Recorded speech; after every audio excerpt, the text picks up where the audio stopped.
I am privileged that he is here tonight. Will you join me in welcoming Paul Young, the author of the tract?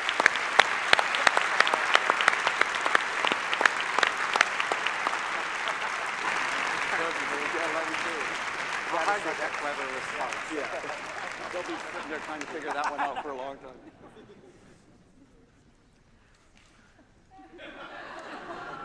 I'm taller than I thought. It's great to be with you. You know, our whole lives have led up to this moment. You know that? And mine has. I don't know about yours, but and I say that in a sort of flippant way, but I say that in a very serious way as well. And that is, with God, there's no plan B. You know, there isn't like, oh, you made a decision, now I got to rearrange the entire universe and we'll figure this out. Just give me a minute, you know? There really is no plan B. And there's a process in each of our lives that we could map out if we had the ability to do it in some kind of a tapestry, and we could watch each of the colors of our threads end up here tonight. And it'd be from all over the place. Someday, we're going to see that, someday. We're going to see how each little touch you give, each little, the hug, the love, the care, how it ripples throughout maybe generations. You just don't know. And what you do matters. In a world where they basically tell us that you don't really matter. You're just one of a huge number of people. You're a number. You're a cog. You know, you're just part of the wheel. And it's not true. You matter. I mean, if he knows that every hair of your head, which for me is easy for him, but but if he knows that, you think he doesn't know you? And that's part of the beauty of this relationship that we have with him. We're going to start with some questions that people emailed in. I got a chance right before to briefly go through them. Some of them are knock it out of the park questions, but you know, only a handful of people could probably understand them. And I mean, they're great questions. And whoever wrote the ones about Leslie Newbegin and was it Bultmann or Bonhoeffer or whoever, thank you. I think we'll save that. Okay. For the sake of those who aren't quite as smart as you and me. Okay. But we're going to really, we will take a crack at the questions that you have. I so appreciate that you give me an opportunity to do that. I will tell you this is really a setup and kind of a protective mechanism for me. The Southern Baptists embraced the shack right off the bat. One of the questions was, what is one of the most surprising things that has happened since you wrote the book? Well, the Southern Baptists embraced the book almost right off the bat. And it was wonderful. I mean, and they even made it Lifeway Select, which means it's a recommended read. And then, you know, some folks within their community of faith had a few questions, of which a bunch of them are on my little cards here. And there was a ripple effect. So right before their national convention, which was a few weeks ago, they pulled the book off the shelf nationwide and spent 2 weeks. This is the Southern Baptists, okay? They spent 2 weeks talking about the book. The theologians are looking at the book. And they came out with a statement that said, the council and the theologians, after examining the book for 2 weeks, find absolutely no aberrant theology and no reason why this book should be pulled from the shelves or banned. Therefore, at 2 p.m. in every time zone on this date, it will be reinstituted back on the shelves of Lifeway bookstores. So, yeah, that's pretty cool. So if you've got a real problem with the theology, just consider that you're to the right of the Southern Baptists.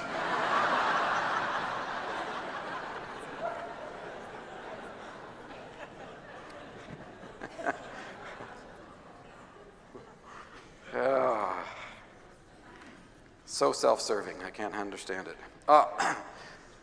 The angriest people about the book are the ones that haven't read it, and you think I'm kidding.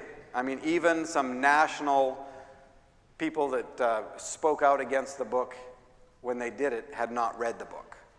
And oftentimes, I met a fellow in Hawaii who actually sent out a massive email blast in which he began by saying, although I haven't read the book, these are my concerns. And just blasted the book. Well, then he read it. And he was gracious enough to send out another massive email blast saying, would you please forgive me, I was wrong. And I saw him when I was in Hawaii recently. I was doing a series on Romans, which means that I actually do understand some scripture. And, and I was doing this series on Romans, and he was there. He came to be a part of that. And he was very grieved about what he had done. And I was able to say, you know what? What you did in changing your mind and letting everybody know probably had way more impact than if you'd just been supportive of it from the beginning. Because that really meant something to some people out there.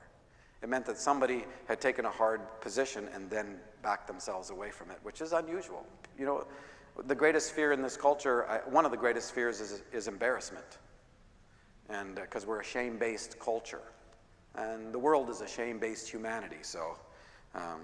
okay, so let me tackle some of the questions, and then I'm going to actually use a question in here to launch into the second part of our time tonight, which is more of the backstory. Where did this story come from? Why did I write the way that I did? What's the pain in the story, etc. And that will go that direction. Just for overview, this is a story I wrote for 6 children. They range in age from 27 to 15, 4 boys, 2 girls. It's so crazy. I'm just an ordinary guy, you know. February, I was able to quit my jobs, and I was sending out soldering tips in a manufacturer's rep office and cleaning the toilets and doing shipping and receiving, okay?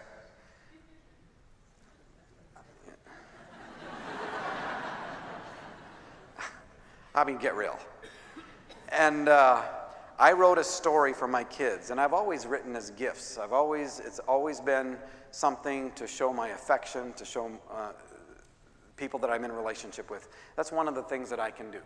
And so I've always written as gifts, and this was no different. Kim, my wife, of whom I will be married 29 years in September, contrary to the rumors that I am separated and getting divorced.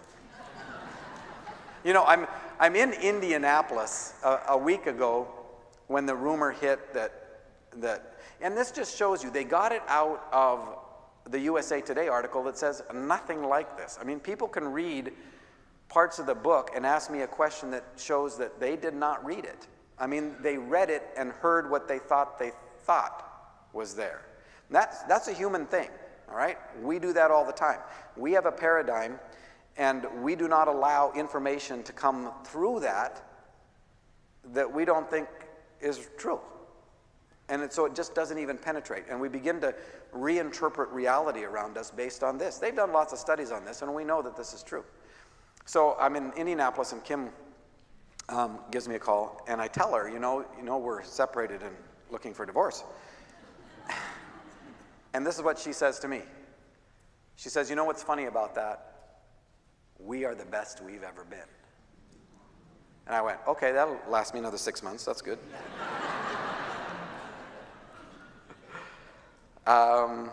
Okay, I understand you wrote the book for your children.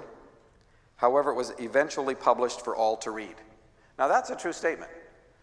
I did write it for the kids. My whole goal in 2005 was to get it to Kinko's by Christmas. That was my whole vision for the shack.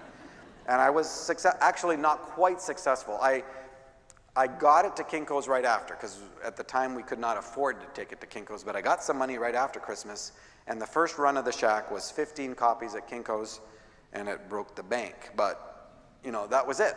And at 15, because I have 6 kids, and Kim, and then some relatives that I was going to give it to, and some friends. And I have actually a lot more friends than...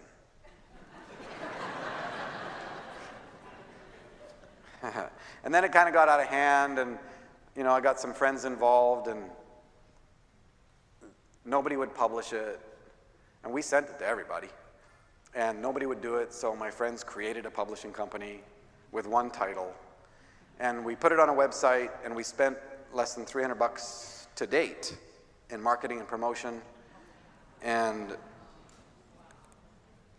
people think we're brilliant. I remember the day that Brad got a call from Barnes & Noble, and Barnes & Noble says, we really love your book. Can you please send us your marketing and promotion plan so we can be on board? And Brad says, could you send us an outline so we know what one looks like? And we'll fill it out and send it back to you. Which they laughed, And that's when they asked us, well, how much have you guys spent? You're up against these books with millions of dollars in marketing and promotion, and that's how things work in this business. And we went, well, $265. And Brad, who spent it, would tell you, we got nothing for that $265. I mean, it just went nowhere. And this is a God thing, and there's no confusion about this on our end.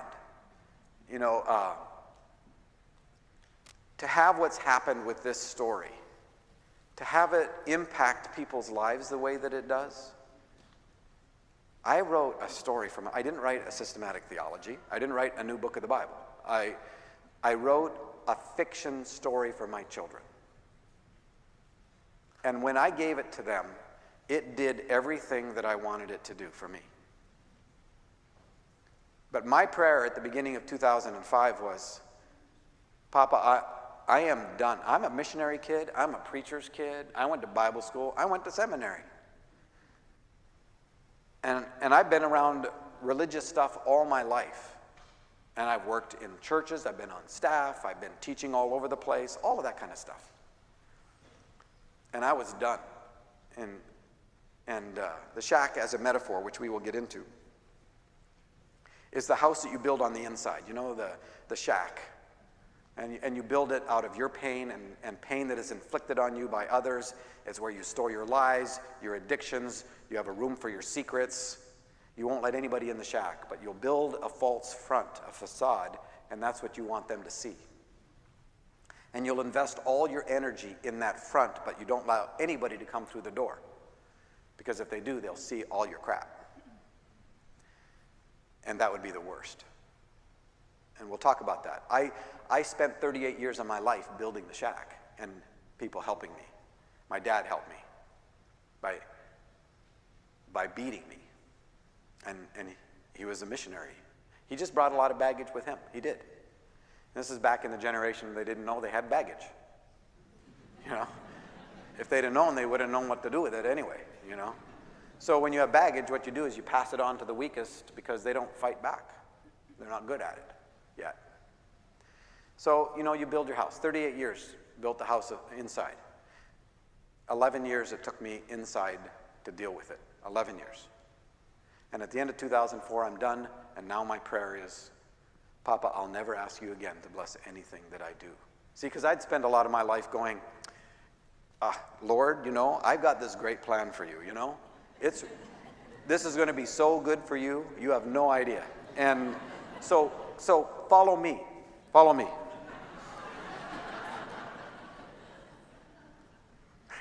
And he's saying, no, I'm going to hang here with the kids. I'll be here when you get back. Give it your best shot, Okay, I'm doing this for you.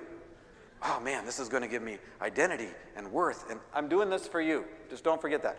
Value, and I'll be significant, and people will think I'm cool. I'm doing this for you. Are you sure you don't want to follow me? And I'm done with that. And I'm saying, Papa, I'll never ask you again to bless anything that I do. But if you have anything that you're blessing, and it would be okay for me to hang around that, I'd be all over it. And I don't care if I'm holding the door open or shining the shoes or cleaning the toilets. I don't care. I don't care. At the end of the day, I want to know, you did this. You did this. The elders in Revelation, they throw their crowns down before the throne. Do you think they're doing that just because it's somebody else started it and it's a good idea? They're doing it because they know the truth. The truth is, apart from me, says Jesus, you can do nothing. And they're going, you gave me a crown? I know the truth. And they throw their crowns down before the throne. See, that's where I'm at. I didn't know that he'd go, hey guys, we could really pull a good joke here. This is really cool. Let's bless the book he's writing for his kids. I didn't know that. Me, I'm just writing a story for my kids and loving to live in God's presence. And we'll talk about that some. Okay, I actually have questions. All right. So the question was, considering that, that I wrote it for the kids, but eventually it's published to other people, do you think it might be wise, or might have been wise, to include a clear statement that the book is fictional and not meant to be a study in theology? Now, you might laugh a little bit about this, and I'm so glad I don't know you. I mean, and I don't mean to be difficult or insensitive, okay? If you look on the spine, or if you look on the back of your book, it says fiction. That should be your first clue. Now, also, the top, I think it's still on there, the endorsement that says, if you're going to read any work of fiction this year, read this one, something like that, okay? Also, if you go to Amazon or Barnes & Noble, look in the fiction section, and you'll find it there. Now, on the other hand, don't feel bad. I've had 2 forensic detectives contact me asking me where the case file is. That's the truth, okay? So one of the basic questions that I often get asked is this real? No, is this true? They say, is this true? Oh, well, yeah, it's true, it's just not real, okay? It's like a parable. It's true, but this is a fictionalized account, and I'll tell you my story in a little bit, and then it'll make a little bit more sense to you. But there is something about, I think, the West in particular, where there's almost a sense where, I told you embarrassment is a really major deal in this culture, shame, the worst thing you can do. If I'm up here and we're in a church, right, and I say, okay, in this passage in John, and when it says this, what do you think it means? Nobody wants to say anything, because they just might be wrong, Embarrassment is a huge deal. Now, there's also this thing where we on the inside, we're struggling in our faith journey, right? But we don't want to tell anybody that we're struggling in our faith journey, so we want something to validate our faith journey. We want to take Mac to our local agnostics group of friends and say, he was there. This really happened to him, see? And it's something outside of ourselves that validates our own process. And that's a bit of why this kind of thing has happened. I wrote it for the kids in the first manuscript that was actually written by Mackenzie Allen Phillips. Because, they know I'm Mackenzie Allen Phillips. And so it's a joke. Now, it could have been a lot worse, let me tell you. Because I was going to plant articles for my kids. I was going to plant articles written by Nan on oncology and relationships with people who are struggling with their relationship with God in the middle of cancer, right? Because that's what she does in the book. And so I was going to, because we have fun like that. And I was going to contact Joseph, which is a town, and see if they would bury in their archives certain events. You think I'm in trouble now, So, but anyway, that's those are some of the issues behind it. And this issue of a parable, I think, is very helpful. That is, I wrote a little story. It's on Wind Rumors, which is where I write stuff. And it pertains to Andrew. Andrew is the disciple, Peter's brother, kid brother. He's not really one of the guys. He's kind of on the edge, that is, he's there and he's Peter's brother. But Andrew always knows stuff nobody else does because he hangs around the edges of the crowds. So when everybody else is going, Jesus, we don't have any food. Andrew's going, well, that's not exactly true. I was talking to this kid. He's got, loaves and fishes and stuff. And so he always is, hanging on the edge. And so I've got him sitting down one day on the edge of the crowd, and somebody sits next to him and goes, hey, Andrew, who is he? And Andrew's going, well, who's who? Well, who's the Good Samaritan? I want to meet him. You want to meet the Good Samaritan? He goes, yeah. I mean, think about it. Here you got a Samaritan. In this culture, you got a Samaritan, and he's gone through some kind of a transformational process to get to the place where he is actually expressing the love of God. How is that possible? He's got a story. I want to know what the story is. I want to meet the Good Samaritan. And Andrew goes, you want to meet the Good Samaritan? Yeah. Well, that's a parable. Yeah? What's a parable? Well, Jesus made it up. What? It's not true? Oh, no, it's true. He just made it up.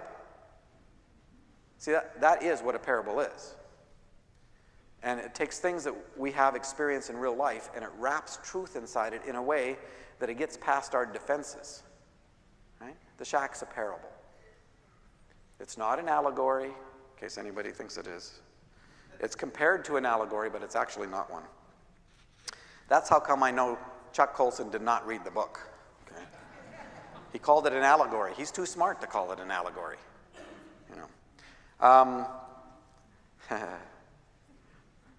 How did you become a writer? What advice do you give a person on how to become a writer? How to get your ideas? Do you write every day?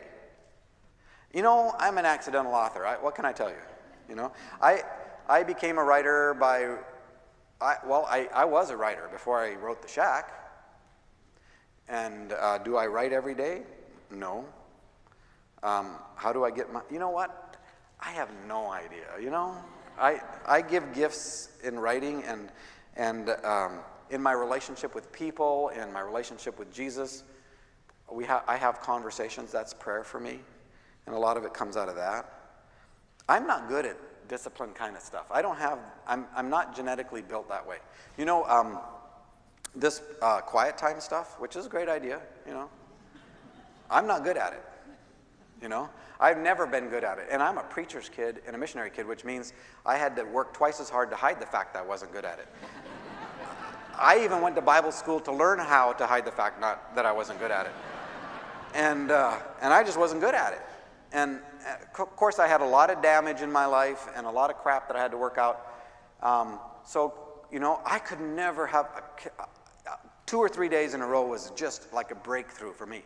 And usually, it's kind of like in Bible school when you do it, when you're training to have a quiet time. Now, again, I'm not knocking quiet time. I'm just telling you the truth about me, all right?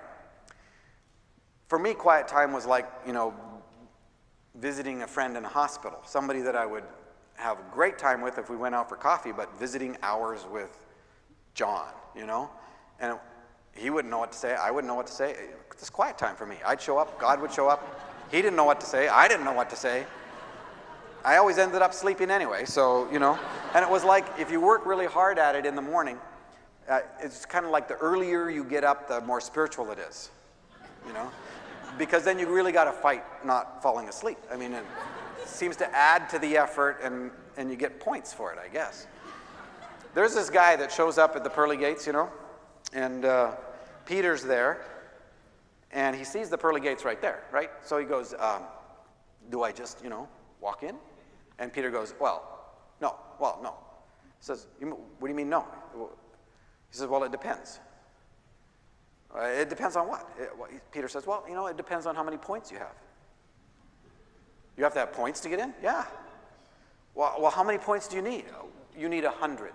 Oh, 100 points, okay. I worked at the soup kitchen. I'm, helping with the poor. I did that every Saturday night for almost 15 years. Peter goes, yeah, I'll give you a point for that.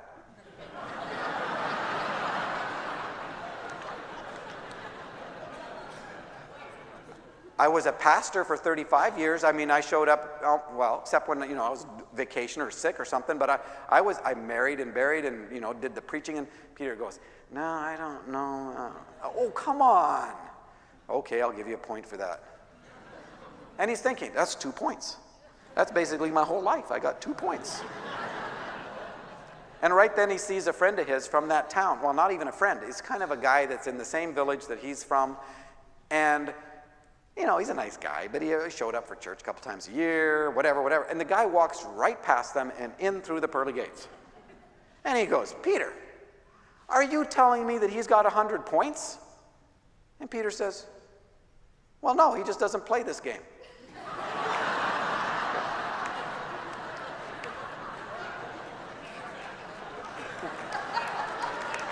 All right, one of my favorite jokes, okay? So I'm in Bible college, and my friend John is, he has a roommate who is built for quiet times. He's genetically structured that way. These are the people that end up actually being in leadership. And, those like me, we end up there in leadership because we fooled everybody, And so he ends up in leadership, and well, Johnny doesn't. Johnny's like me. He's kind of a wreck. But he's got a roommate who really knows how to pray. So John comes to me and he says, okay, I got to figure it out. When he kneels down to pray tonight, I'm going to kneel down. I'm going to pray as long as he does. Okay? So he did that. That night, his roommate kneels down to pray. Johnny kneels down to pray. And John tells me later, he says, Paul, I went through every person I could think of. I mean, I went through all the missionaries I knew. I went through every political leader. I went through all my relatives and every friend I could think of. I started praying for people in soap operas. I mean, everything, And I look over and he's still praying. He says, Paul, I went through my list 3 times.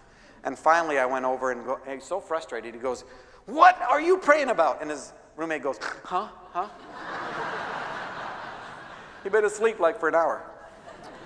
Now, before there was a lot of healing in my life, I couldn't do quiet time. Well, let me tell you, now since there's a lot of healing in my life, since I've gone through all this healing in my life, I still can't. The only difference is I don't feel bad about it anymore. Okay, I used to feel awful about it back then. I don't feel bad about it anymore because I found out that God is not about performance, not about production, not about those things. He's about transformation. He's about changing us from the inside. And that's made all the difference in the world. See, all of those kinds of effort things, they never touched the damage in my soul. They never touched the shack. And we'll talk about that. Okay, how are you not like Mac? Good question. Actually, I like that question. Because there are a few things that are different. My dad never tied me to a tree and beat me, but I know the guy that his dad did that to him. Okay, that's a true story. My dad's not an alcoholic, but my dad was abusive. He hit way too hard. When I was growing up, and my father would fly into a rage, which was not uncommon, all I can remember very clearly about those events is the cry that was on my mouth or my sister or my 2 brothers. It was always the same thing. We would scream, "I'll be good. I'll be good. I'll be good." And the message in that was, you are not good. And that is what was embedded in me from the very get-go. How easy was it for me to take my dad and transfer it onto the face of God? And all I ever heard him saying, You need to be better. You need to be good. I'll be good, okay? How many hundreds of times I rededicated my life to the Lord, because I needed to be good. And it also told me that at the core of your being, even as a believer, you are still not good. It's a lie, by the way. We can talk about that too. God is with me always. He loves me unconditionally. How can I learn to be aware of his presence and experience his love? That's a great question. Did I answer this one? Oh, not like Mac. You know how Mac, if you've read the book, you know that Mac has one point where he just flings his fury at God. I didn't. God was the only consistent person in my entire life. And I never directed my anger at God. I directed it all at me. Shame is self-hatred in another form, self-loathing. And so that's a real fundamental difference between me and Mac. How can I learn to be aware of his presence and experience his love? Let me tell you, that's a process. That's a process that only God can untangle. One of the most beautiful pictures to me that is in the book is that Papa, that is God the Father, has nail scars on his wrists. I have a friend named Tyson. Tyson, he's just graduated from Oregon State. After 2 years of playing with the idea, he has now officially become Amy, my daughter, who is 20 years old, her boyfriend. Okay, took him a while, but he finally figured it out. But Tyson has given me 2 great comments. One is my favorite comment about the book, which he says to Amy after he reads it. He says, "Amy, this book is so far beyond your dad."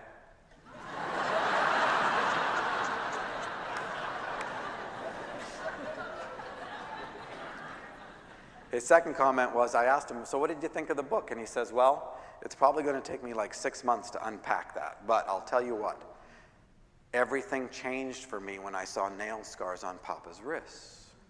Because for many of us, God the Father kind of left the scene and let the Son take it.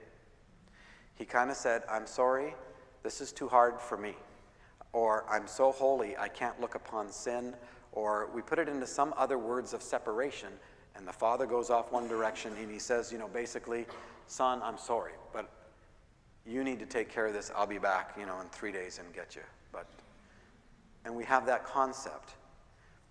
2 Corinthians 5:19 says this, "For God was in," talking about God the Father, for Papa, "was in Christ, reconciling the world to himself, not counting their sins against them."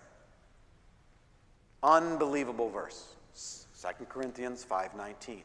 For Papa was in Christ. Where did reconciliation happen? On the cross. When Jesus was made sin for us, where was Papa? Abandoning him? Saying, I'm sorry, there's separation? No, he was in his Son, reconciling the world to himself. But Jesus says, my God, why have you forsaken me? What's that about then? Let me tell you, and this is an answer to this question. And the question is, how can I learn to be aware of his presence and experience his love? And I said, it's a process. When Jesus cries out on the cross, you're talking about a man. We're talking about Jesus in his humanity. Okay? When he cries out on the cross, he is dropping in fully into our experience. Because see, he's born of the Spirit. He is baptized in the Spirit. He is filled with the Spirit constantly, and this is the first time in his life that he does not sense the presence of the Father. And he enters into our experience. Anybody here had any time in their life where they have not sensed the presence of the Father? Okay? It had not happened for him until this point, and he cries out a cry of David. And if you read the psalm that he's repeating, there is resolution in that psalm. And there's resolution on the cross, because he even says, I don't feel you. I feel abandoned. This is my experience. But then he says, The greatest statement of faith as a human being that Jesus ever makes is, but into your hands I commit my spirit. It feels like this, but I know it's not true. And there are scriptures that you know that tell you things like, I will never leave you nor forsake you. Nothing can separate you from my love. Romans 8, right? Nothing can separate us from the love of God. And it goes into this huge long list. Neither death nor life nor all of these things, nothing. But see, we forget those verses as soon as we don't sense his presence. It's one thing to be honest and say, I don't feel you here. I don't sense your presence. That's just honest. But into your hands I commit myself, my life, because I know the truth. Nothing can separate me from the love of God.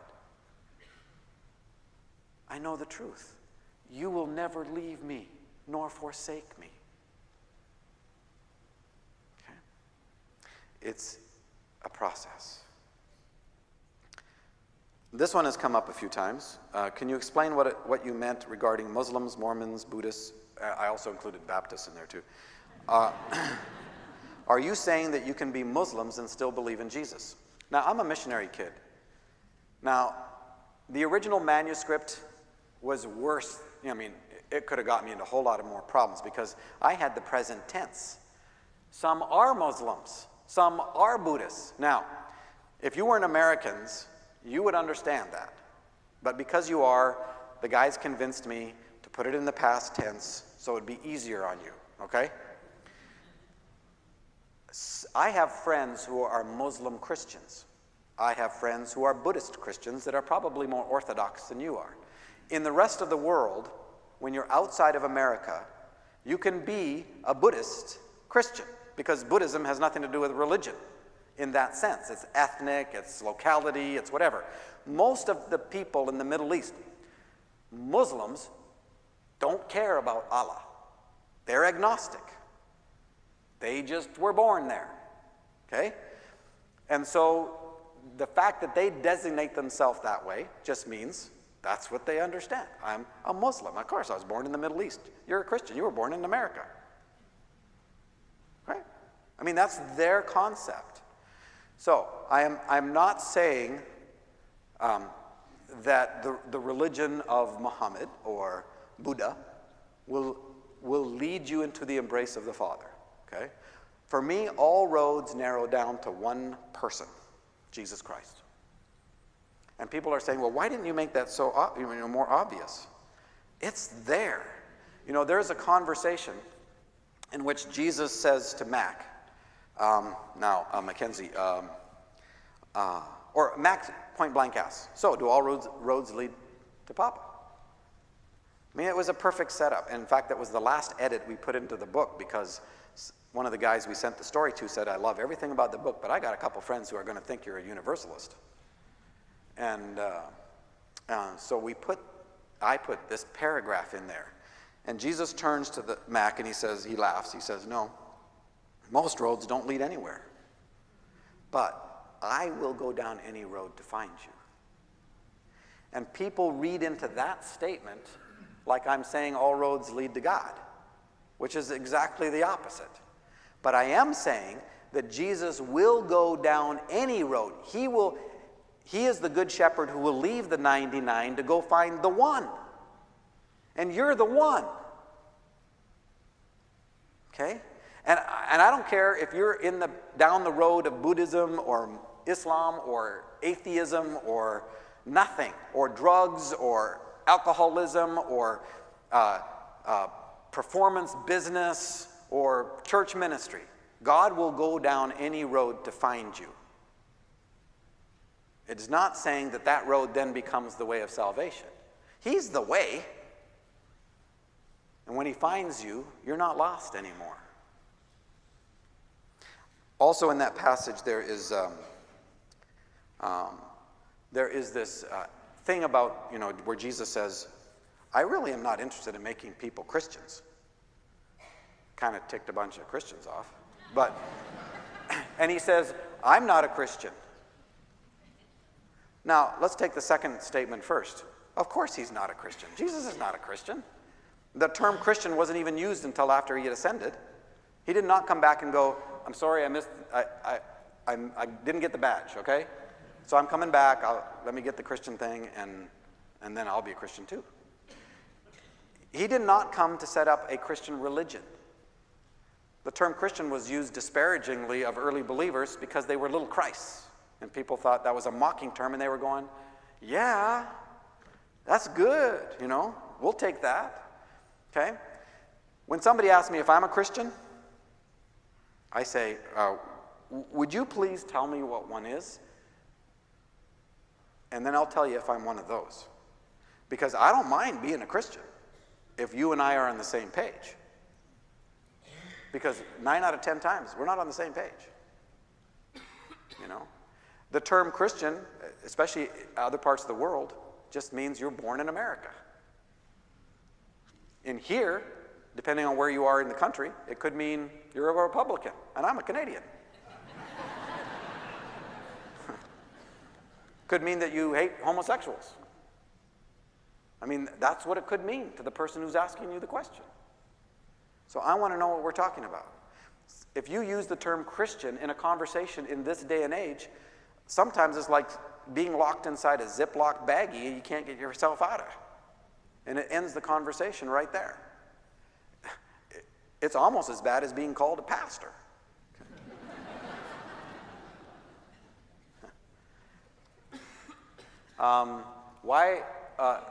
Okay, the characters, right? We're going to move on here fairly quickly, but the characters. Why the imagery?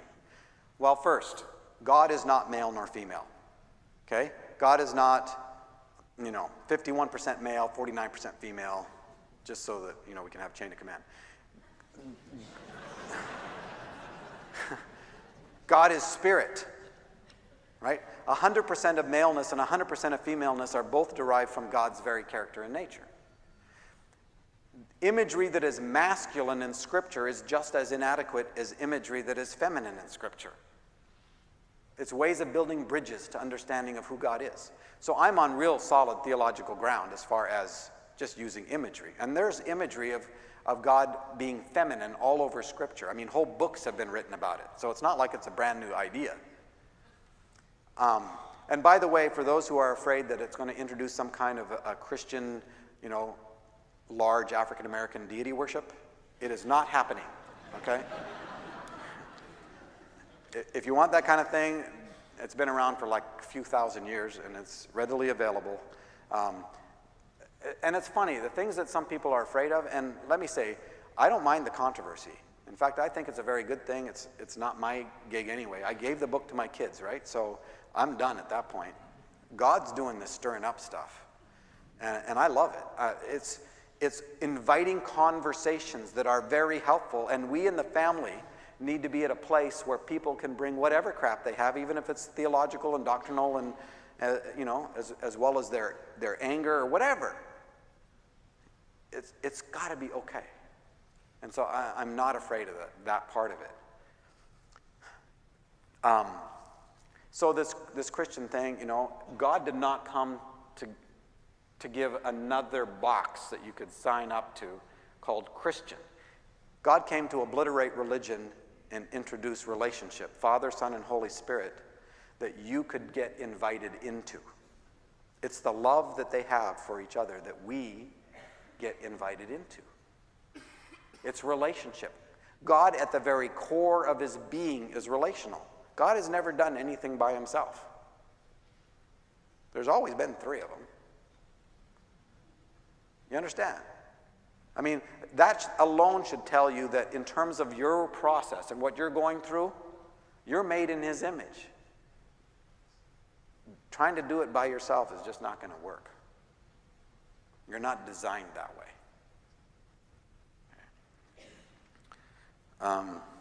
Okay, that's the same question. Same question.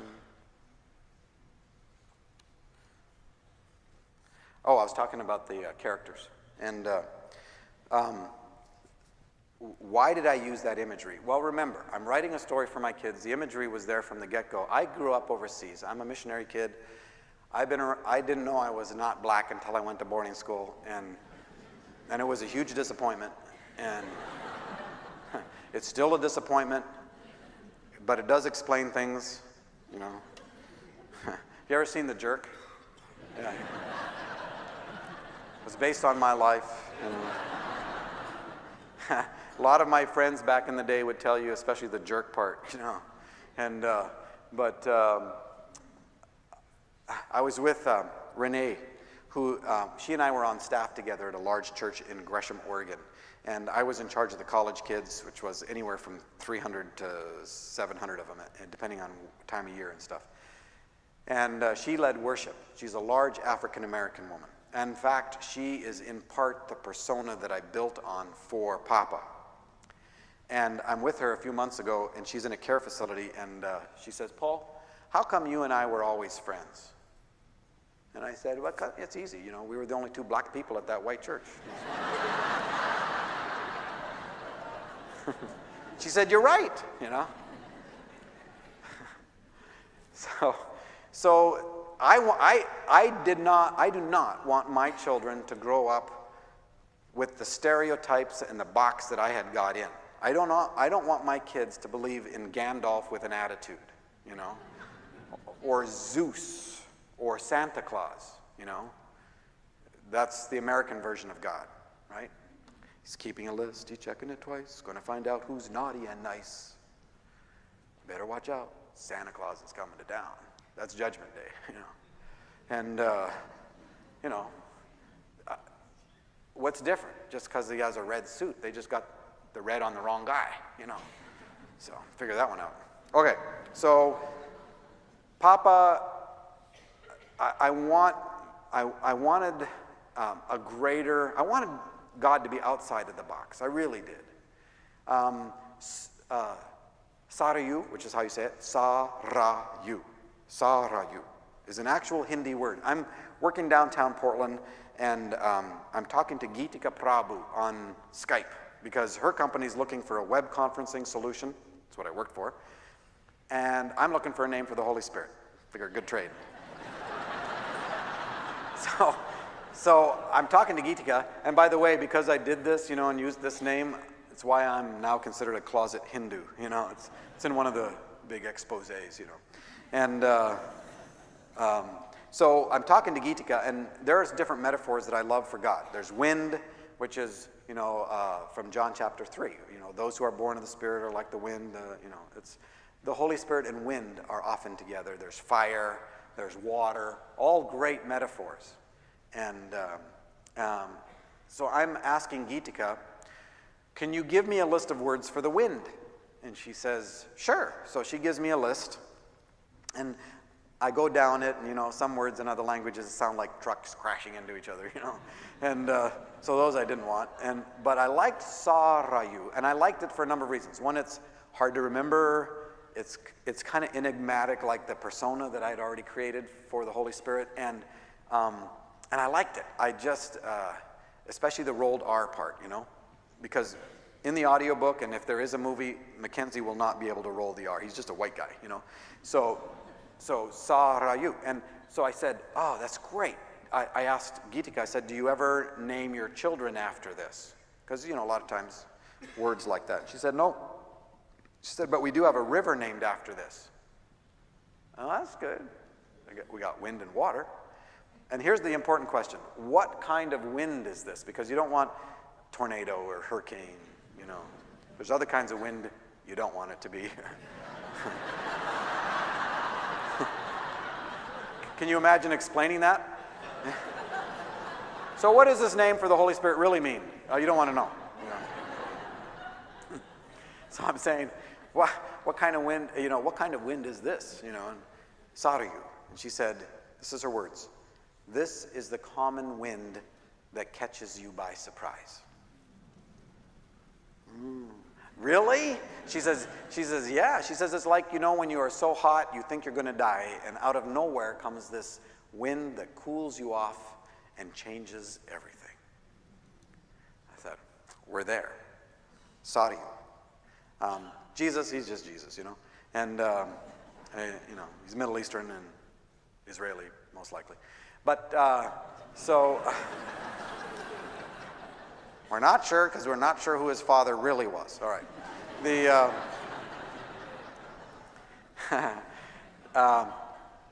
Sophia is not part of the Trinity, but it is the wisdom of God. She is the Proverbs 8 woman. The wisdom of God, as Paul says, the wisdom of God, the beauty of God's wisdom is a direct reference to Proverbs 8, to that woman. And so Sophia actually means wisdom. So there's your cast of characters in that part. My history, and the question then becomes, and it's here, is what's the story? What's the pain? What's the loss? Did you actually experience the loss of a child? The answer is no, not mine. Not my own daughter or son. The loss, and we've had the physical losses. We had a 6-month period and 3 major deaths in our family. My 18-year-old brother was killed. Kim's mom at 59 years old died suddenly, and my 5-year-old niece was killed the day after her 5th birthday, all in 6 months. So we know that piece of it. I am Mackenzie. I am also Missy, who is the little girl, Mackenzie's girl. And I had a gal from Nashville who wrote me an email, and she's a writer, and she says, Paul, I don't know your backstory, but my sense is that Missy represents something that was murdered in you as a child. Probably your innocence. And Mackenzie represents you dealing with this as an adult in the process. And I showed it to Kim, and she says, boy, did she nail that. My shack is built out of my dad's anger about, this is a generation where, specifically in my denomination that I grew up in, it was so highly missions focused. When you have a kind of a hierarchy of value and significance, well, in our denomination, missionaries were at the top, and then it was pastors, and then, So what happens is you get people on the mission field who are actually there because the Holy Spirit is moving them to be there, and you get people on the mission field because they need to be significant. And you get a mixed bag. And my parents they're in their 20s, come on. I mean, this is back in the middle 50s. They don't know they have baggage, I told you, and they're not trained. I mean, they don't know anything about anthropology. They don't know anything about contextualization. They don't know anything about spiritual warfare. They're being dropped into the highlands of New Guinea, into a tribal culture with 40,000 plus Dani tribes people over 100 square miles. And these people are spirit worshiping with their witch doctors and witches. They are warring. They are cannibals. And this is my world at 10 months. And I grew up there. I'm the first child to be dropped in there. I'm the first person to be fluent in their language because I'm a child. And my parents had so much on their plate that they trusted that the Dani would be able to raise me while they focused on God's work. And up until I was 38 years old, if you'd have asked me, Paul, this is you on the map here. This is the Dani tribal people, and over here are your parents. Draw a circle around your family. There would have been no hesitation. It would have been me and the Dani, because I thought I was a Dani. I was around the conversations on whether they were going to kill my parents or not as a child. And I always felt that I would be not killed. I'm a Dani. What compounded everything besides, and I was disconnected, not just from my dad, but from my mother. When I went to boarding school, which was mandatory at age 6, I came back 6 months later and I called my mother Aunt Betty because there was a white woman who took care of the girls' dorm named Betty. And I just figured it's the name for white women, Betty. My mother's name's not Betty. I'm that disconnected. Inside the tribe, the people who taught me how to do everything, sexual abuse started about age 4, somewhere 4.5 maybe. And it was intense. But it was part of life. My parents had no idea. And and this is happening, and I remember trying to figure out in my mind if I should tell them, and deciding it was too dangerous. This is 5 years old, 6 years old. At 6 years old, I'm a predator. 6. I remember the day, I have 6 kids, 4 boys, 2 girls, and I remember the day looking at a son who turned 6. And I'm looking at this boy. And I'm going, how is this possible? How can this be? He's 6. And man, at 6, I was already dealing with the world like an adult without any of the ability to do it. And I go to boarding school, missionary Christian boarding school, and the first night the big boys come along and molest all us first graders. And it just keeps piling on. Then we get yanked, before I'm 10 years old, we get yanked out of New Guinea, dropped into the middle of the prairies up in Canada, and I'm trying to figure out what in the world's going on. And I've got all these behaviors that are hidden, that are under the radar. And I have to keep it that way. And my whole life, you know this shack? Well, I built the facade, and it was very religious and very performance. Now, I have a brother who didn't go through what I did, but he so said, I can't perform. And he went to drugs and alcoholism and some prison time and things like that. He went down. He was the one brother. Me, I'm the one that's in the upper room, right? Working my tail off, trying to say, I wonder if Father will like me today. And I became a perfectionist performer, a thin veneer of perfectionism hiding an ocean of shame. Sexual abuse breaks you up into little pieces, depending on how you experience it and your personality and your genetics and all this kind of stuff. Those pieces can become absolutely broken off, and you can store pain in there. That's the basis for a lot of multiple personality disorder and those kinds of things. I managed to hold all the pieces together, but you do it by lying, because you can't control a lot of this stuff. So you've got to at least keep it hidden. And this persona is what you want people to see, the facade, this little thin veneer. And that's what I worked at.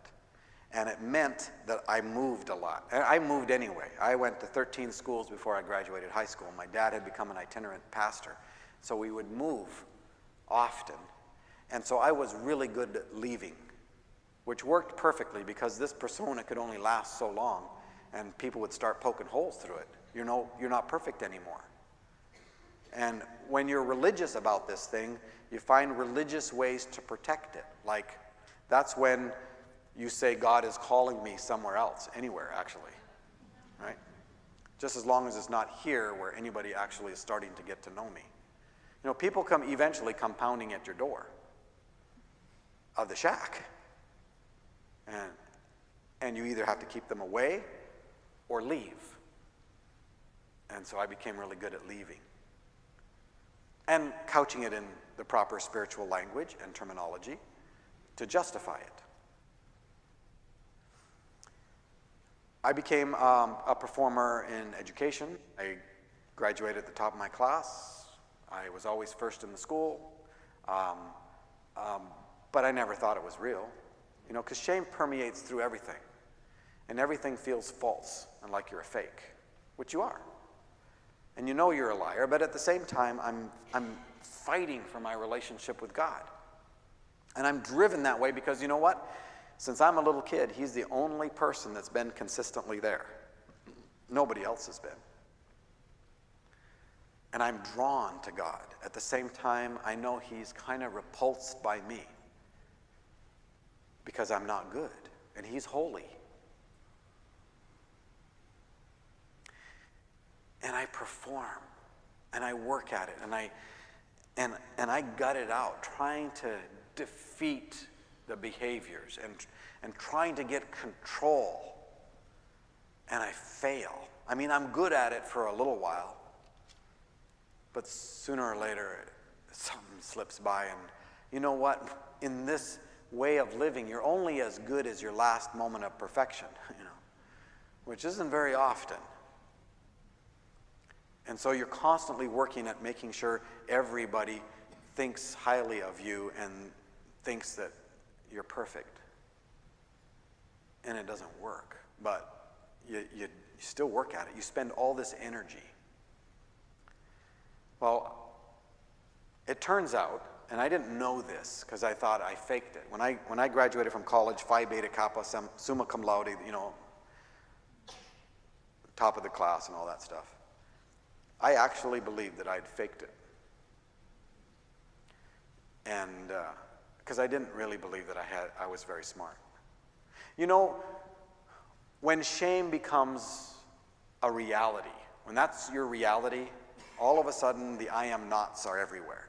You know the I am nots? I am not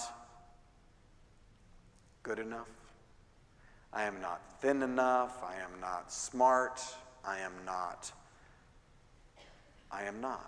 All the I am nots. We got a lot of them. Shame. I am not. The sneaky thing about the I am nots is that there has to be an I am first. There has to be actually something there for the enemy to take it away. I am is God. There has to be an I am before there's an I am not. But shame does that. We hide, right? That's what Genesis is all about, right? We hide because we're ashamed. So this shack thing is hiding, The facade is what you paint and you keep, you make yours a little sparkly so that people will notice your facade, compared with. And you think everybody else is for real, but you're a fake. I don't know.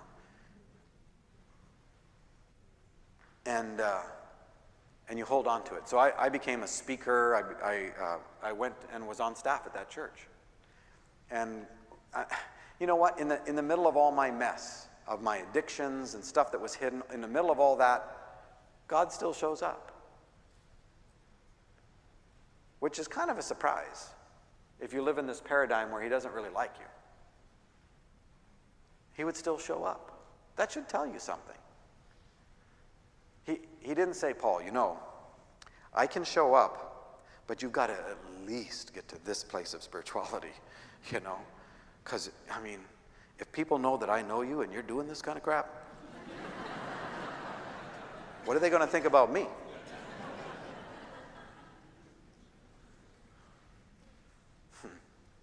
He still showed up. See, that's grace. Now, I didn't have enough perspective to think about that at the time. Because when he showed up, I usually thought he was mad and anyway, Not mad so much. There's a gal that wrote me an email. Her name's Jenny. She's in Nashville. She has stage 4 colorectal cancer. She is fighting for her life. And the chemo process put her into a deep funk. She was so depressed. And people reading her The Shack, and then her and her husband reading it together, yanked her out of that depression. And she wrote me an email and she said, Paul, I was not afraid to die. I was terrified of the look of disappointment I would see on his face when we met. I see a lot of people going, okay, I can identify with that. For those of us who grew up in this paradigm where everything's about performance, we can identify with that. Because we overheard the conversation between Jesus and God the Father, didn't we? We show up at the house and we're in the living room and the Father goes, Jesus, I need to talk to you for a second. Okay, it's okay. It's a good thing you invite your friends over here, but they leave dishes in the sink. They pee on the toilet seat, and don't clean it off. They drag mud in here, and I know you love them, but maybe you can find a better quality of friend. And we're out there going, I know he's talking about me, And we think we overhear that kind of a conversation. Father's putting up with us because Jesus likes us. And so God the Father's over there, and as long as we can keep Jesus between us and him, he's got nothing to shoot at, See, it's when I screw up and I kind of step out from behind him that he gets me with the thunderbolt or, whatever, right? I mean, we have these kind of caricatures. Worse than that, how about this one? The father comes to talk to me. This is Jesus' dad, right? And he says, now, Paul, you and I have a problem. You keep messing up. Okay? It's a sin problem. And I know there's not a lot you can do about it, but I've got a solution for us. Okay? Because of you, I'm going to take my son, who is the most precious thing to me, my little boy. I'm going to take my little boy. I'm going to take him out to the woodshed. I'm going to beat him to death. And then you and I, we're going to be okay. Okay? By the way, trust me. We have these weird ideas of who God is. Because in our shame, we painted him that way. We put that scowl on him. When Jesus comes, he says, you know what? Nobody knows the Father. The term Father is only used 15 times in the whole Old Testament. 15 times, and never personally. The Father of Israel. The Gospel of John uses it over 100 times. Matthew, Mark, and Luke uses it 76 times. Jesus is saying nobody knows the Father. That means nobody in the Old Covenant. Not Moses, not David, not Joshua, not Joseph, not Ezekiel, Daniel, not any of these guys. They didn't know the Father. And he says, now you look at me. You want to see the Father? The Father and I, we're one. You see me, you've seen the Father. For me, the facade is there, perfectionist performance. And I'm praying the dangerous prayers. The Holy Spirit comes to live inside of you, not because you made a certain grade, but because you opened yourself up to a relationship. It's a dangerous thing, I got to warn you. Because he loves you, he will go after everything that keeps you from being free. With a vengeance. Because that's what love does. Why would you allow your child to remain in a bondage that you can set him free from? But you've got to do it in such a way that it doesn't violate him worse than he's already done to himself or others have done to him. Love will go after everything in your life that keeps you from being free. And some of it is very precious to you. Sometimes those addictions or that pain or whatever it is, that control, whatever the addictions are, pleasing your dad, doing great things for God, whatever the addiction is, he will go after it because it keeps you from being free. And the amount of freedom impacts your ability to love or be loved. So you pray the dangerous prayers, which a lot of times you sing. You sing the dangerous prayers. The Holy Spirit's living inside going, hey, let's sing this one. Right, I want to be like you, set me free. That's a dangerous one. All basically the same thing to God. Permission. Okay, we got permission, we're going in, And he comes after it. Without any illusions on his part. He knows exactly what he's getting himself into when he comes to live inside of us. Nail scars on Papa's wrists. When Jesus becomes sin for us, Papa crawled inside of him to reconcile the world to himself, not counting their sins against them. For me, the shack with the facade in front of it, this thin layer of perfectionist performance that I needed to keep intact no matter what. If that meant to leave, if that meant to correct you about your impression of who I am, if that meant when you came to poke holes through that I would somehow turn the conversation around so that you were the guilty party. All these kinds of techniques of self-preservation, keeping the little thin veneer together. What blew mine apart? What blew this little religious performance, perfectionist persona? What blew it apart in my life? A 3-month affair with my wife's best friend. Fall of 1993. And it was like all the pain in my life and all the control over my emotional life and everything else just came flying out of the box. 3 months in which I thought Kim was going to die because God was going to fulfill this love affair of the centuries. I was so lost. It was demonic. It was sick to the core. And Kim caught me.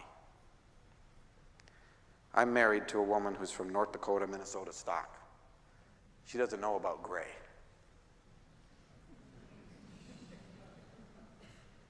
And she did not know about this stuff. And not only was she betrayed by a best friend to whom she went for counsel when she began to sense the separation between her and her husband,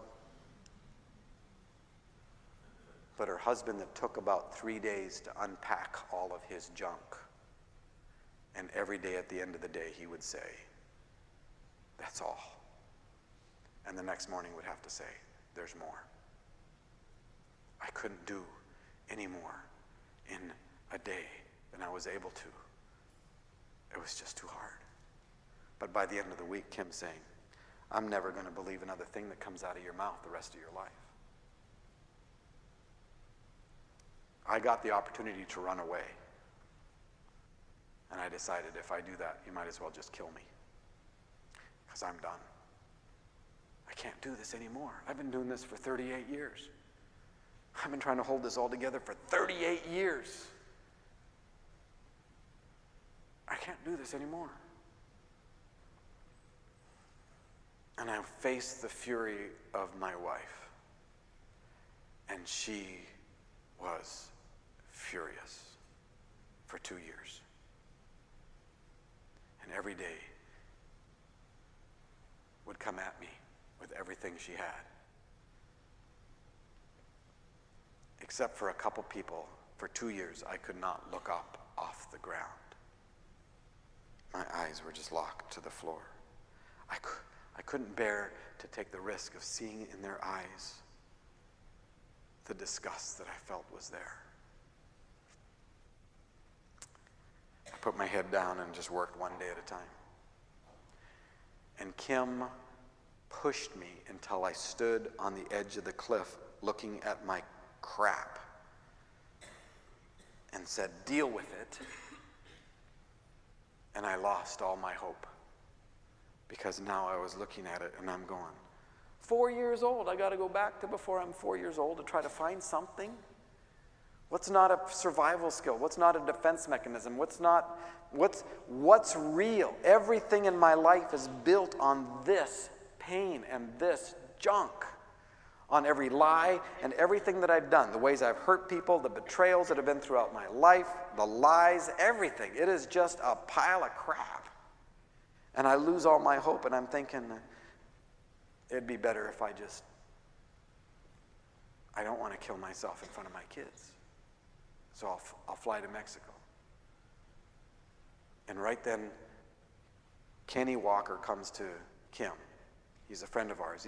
He's a damaged soul like me. And he says to Kim, "Kim,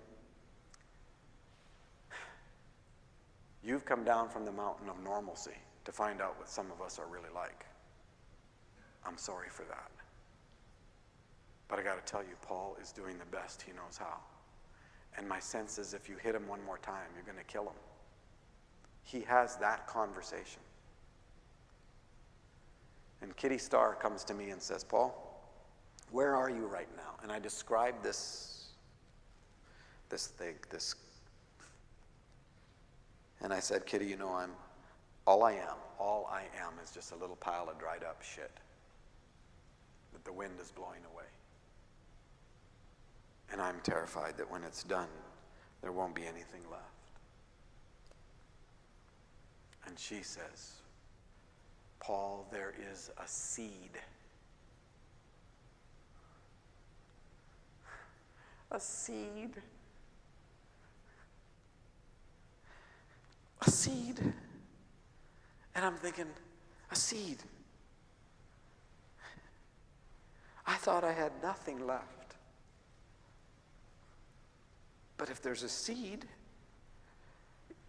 I don't even care how little it is. If there's a seed, something could grow. Something. And I didn't have any idea what it was. But I grabbed the idea that there was a seed. And all my hope came back. And it was the last time I was suicidal. And I began this process of working my way out. 11 years. 11 years. That ended up in 2004. A seed.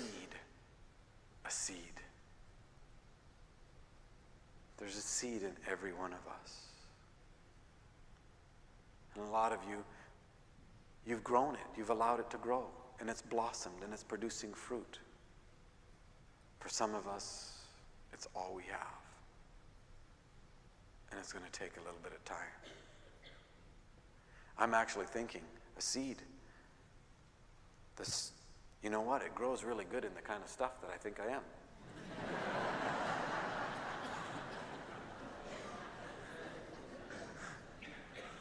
We have a God that can make living things come out of dead stuff. He's good at that. He's good at raising things from the dead.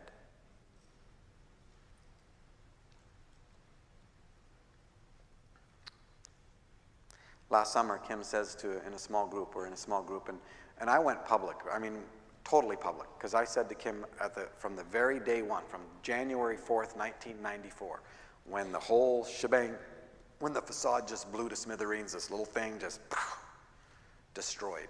I destroyed it.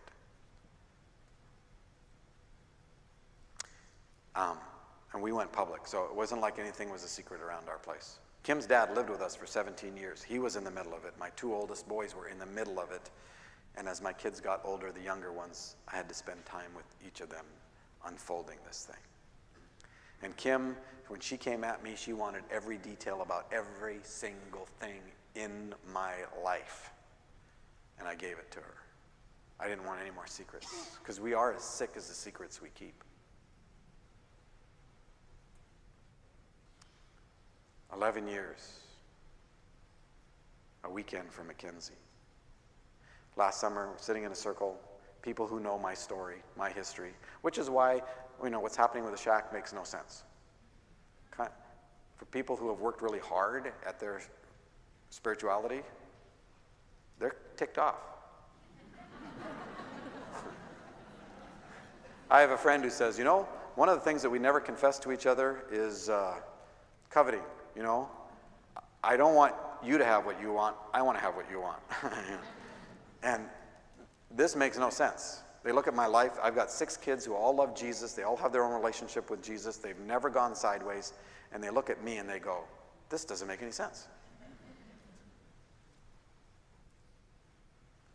And Kim says in front of a group of people last summer, in front of me, says to them, I never thought I would ever say this, but it was all worth it. And now you know why I'm in Indianapolis. And she says, you know what's funny about that?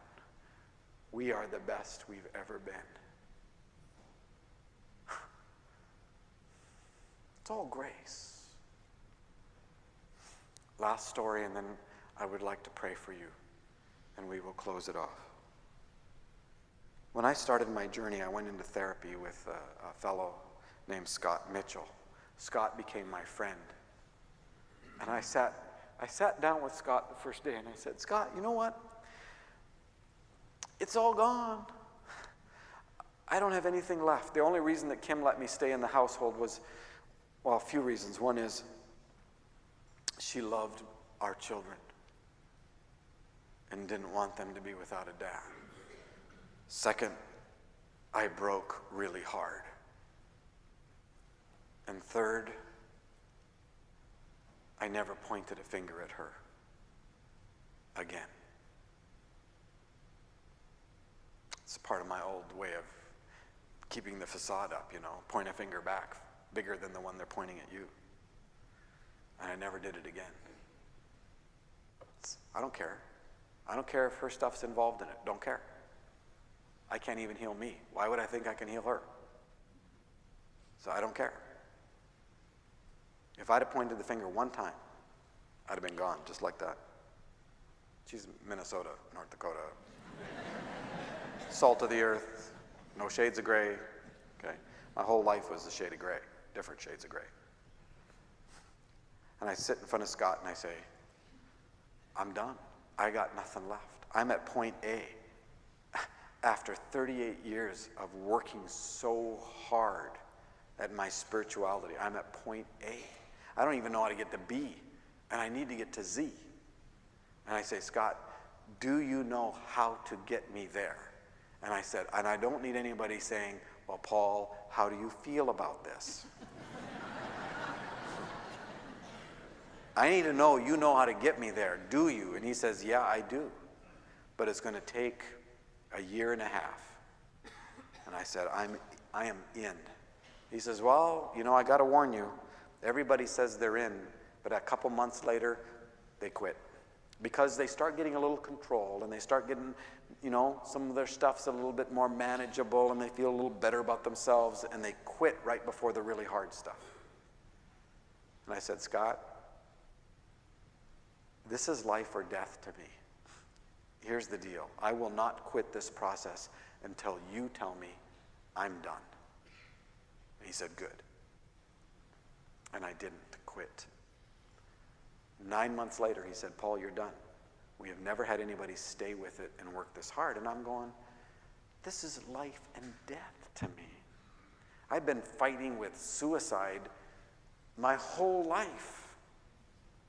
When Kim would come when we were first married and she would poke a hole through this perfectionist thing, because she was good at that. I mean, she would just tell me stuff, Things like, really, really deep things like, don't mix the colors with the whites, And she was making an observation and I was hearing a value statement. Because that's what shame does. Shame doesn't let you hear observations. You only hear value statements. And when she would say, don't mix the colors with the whites, I was hearing, you are a sorry excuse for a human being. I don't know why I married you. Because see, perfectionism is perfectionism. And if there'd have been a gun in our house, which there wasn't, but if there had been, I wouldn't have made it 6 weeks in our marriage. I'd have killed myself. She didn't know. When she would do that, I would just drop into the little no man's zone, where you feel nothing, you can't even think, you don't even know how to respond, you're just lost. You're a little lost boy, frozen in time somewhere. So I'm working through this with Scott. Turns out that he and I had very similar backgrounds. He's a Canadian, I'm a Canadian. It turns out that he went to a Bible school the same time I did. Turns out that on my spiritual mother's side, my dad's side's a whole mess, but my mother's side, with German spiritual people, it turns out that he had worked in a situation that involved one of my relatives that had molested as an elder some of the children in their church. And I'm with Scott, and he becomes my friend.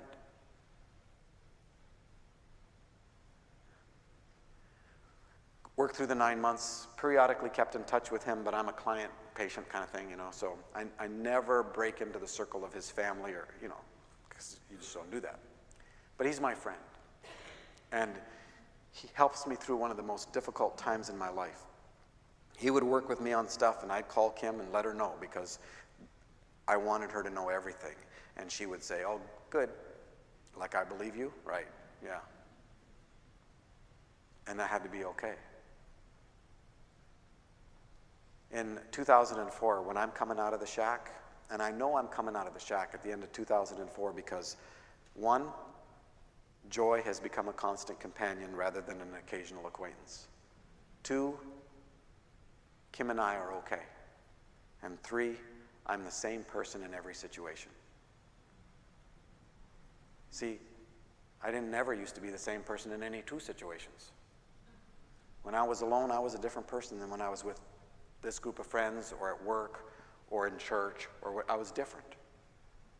And then I kept lying to keep all those pieces away from each other. And it was an awful thing when you walk in a room and there are people representing two of those pieces in the same room, you know? You either get out of there or you find a way to keep them apart or not connect you to both of them. I don't know, all these games you play. And suddenly I'm the same person with my children as I am at work, as I am when I'm by myself, as I am when I'm downtown, as I am on and on. I'm the same person. In the fall of September 2004, Scott, my friend, is having an issue with his son. His oldest son has become a meth addict. And meth is awful. And Scott has been fighting for his son's life to the point where he's telling his Bible study and his men's group, I am so desperate I would die for my son.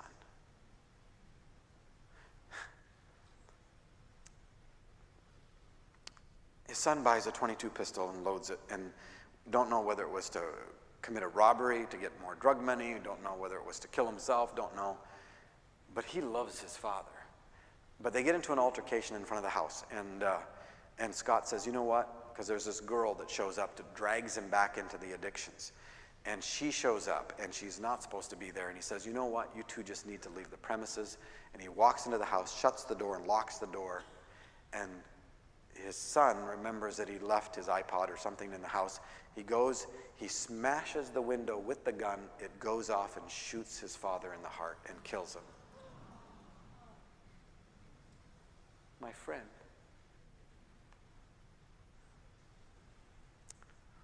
And I get word of it and I can't even go to the funeral because I just can't.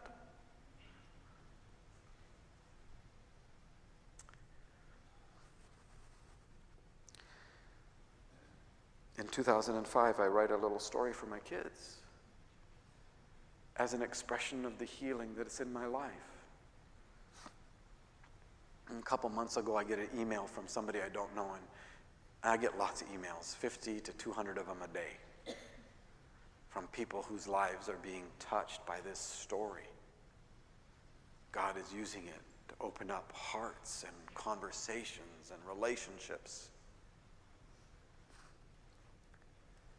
And this person says, you know, you don't know me, but I want you to know how your story, your little book for your children, has entered into the middle of a great sadness in our family. Your book has been so important to us because you see, in 2004, my oldest son shot and killed his father, Scott Mitchell. She didn't know. It was Connie. And I email Connie and I say, Connie, would you give me your phone number? And I call her on the phone and I say, Connie, if it hadn't been for Scott, in part, I wouldn't be here.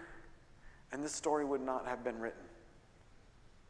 And she says to me, you know, when you asked for my phone number, I turned to my brother-in-law and I said, I wonder if Paul is one of Scott's boys.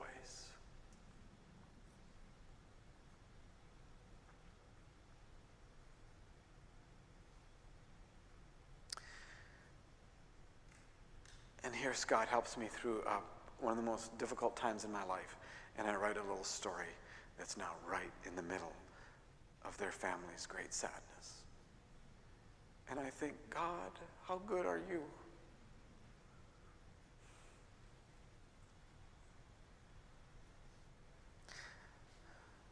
In the family, there are no pedestals, because apart from Christ, we can do nothing. You want to see my nothing? It's bigger than your nothing.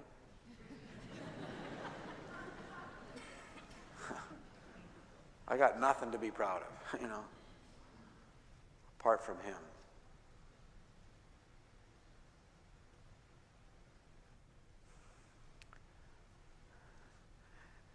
It's time, folks. It's time for us to be whole people.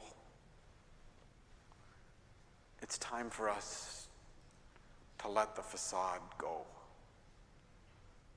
It's time for us to say, the person you thought I was, I'm not. And you may be surprised they're going, we never thought you were that anyway. The only person you were fooling was you.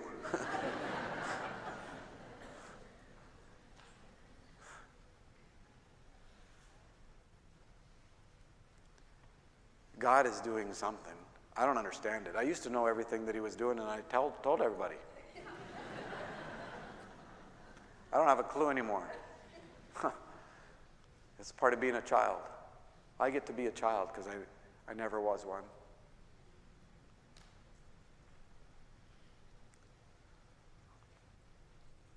A lot of us have these places in us, It's all rooms full of crap. Stuff done to us. It's time to like Coburn says, open up the window, let the bad air out. Time to let people in when they knock. I don't know what that means for you. I don't. I get to do the fun stuff. I get to love people. I let the Holy Spirit do the convicting of sin and righteousness and judgment stuff. Because the Holy Spirit knows how to do it without hurting anybody. We're like a big ball of string. A bazillion knots tied inside of other knots. And your ball of knotted up string is absolutely unique. Nobody's got a mess like yours.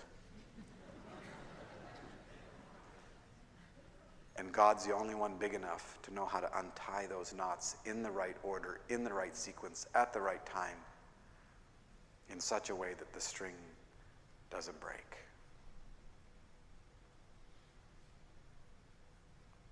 Because you're precious to him. Let's pray together.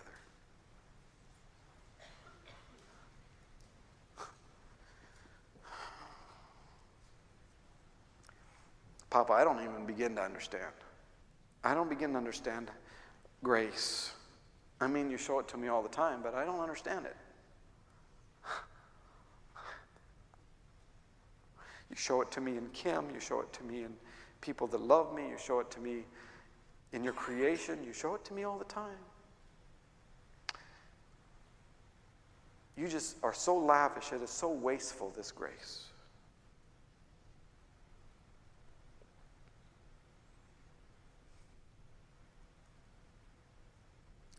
Thank you for beginning to open up our inside eyes, that we begin to see that, what we were told about you, what we felt about you, it just wasn't true. That you want to crawl up inside our stuff and help us become whole people. Holy Spirit, I pray you know every single person here.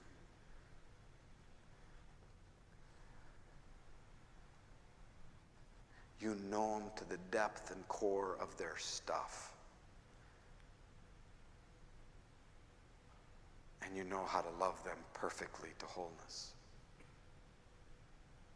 I pray that you talk to the precious in the deep places. That we would feel some warmth of Papa's fire that would come inside the soul and begin to just let us know that you're there and it's okay.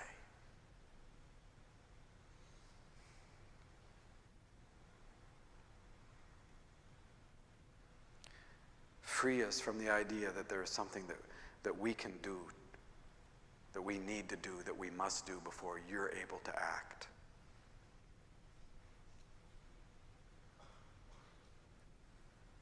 We invite you to just love on us. We invite you to go after the things that keep us from being free, whatever they are.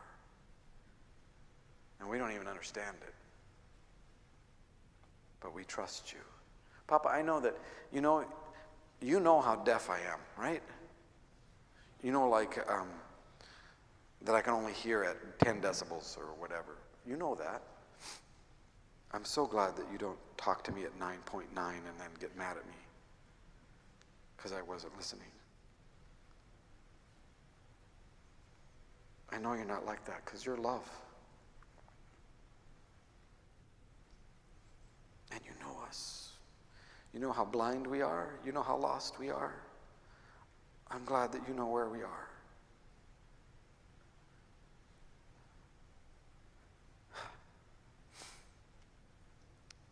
As best we know how, we tell you, we love you. Please set us free.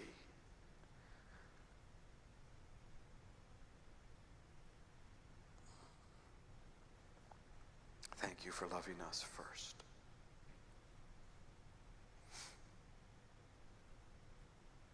We do love you, you know,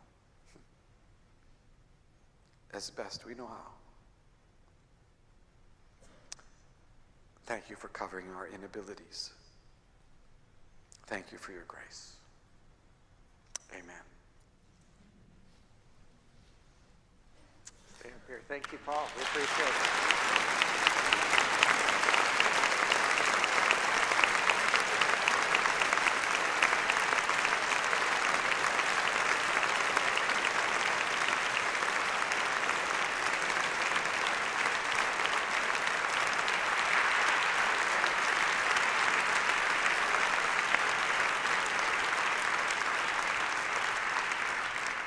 Paul is going to go over to the bookstore because he promised to sign books for those of you that are interested in that, and you can catch him over there if that's what you want. But we are so glad that you're here, and we hope you come back on the weekend. Go in God's grace. Have a great evening.